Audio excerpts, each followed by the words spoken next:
الحمدللہ ماہ رمضان کے ہم روزے رکھیں اور ضرور رکھیں، اس کی چاشنی مٹھاس ہی کچھ اور ہے۔ کبھی ہم نے غور کیا کہ ماہ رمضان کے روزے کیا ہیں؟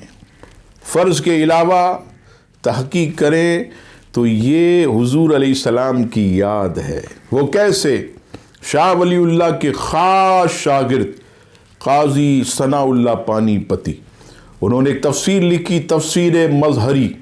اس تفسیر مظہری میں یا ایھا الذین آمنوا کتب علیکم الصیام، اس کے تحت آپ لکھتے ہیں کہ حضور علیہ السلام جو ہے ماہ رمضان کے روزے فرض ہونے سے قبل غار حرا کی خلوتوں اور جلوتوں میں آپ سحری کرتے اور پھر افطار میں آپ کھانا کھاتے۔ 1 مہینے سے بھی زیادہ یہ سلسلہ آپ کا رہا۔ رب کریم جو ہے آپ کی یہ ادا کو اتنا پسند فرمایا، رب کریم کو اپنے حبیب کی یہ ادا اتنی بھا گئی کہ پورا مہینہ آپ نے روزے میں گزارا، تو رب کریم نے اس یاد کو، اپنے حبیب کی یاد کو زندہ رکھنے کے لیے قیامت تک کے لیے امت مسلمہ پر ماہ رمضان کے روزوں کو فرض کر دیا۔ تو الحمدللہ یہ حضور علیہ السلام کی یاد ہے جو ہم روزے رکھتے ہیں۔ فرض اپنی جگہ، یاد مصطفیٰ اپنی جگہ، اور قیامت تک یہ یاد مصطفیٰ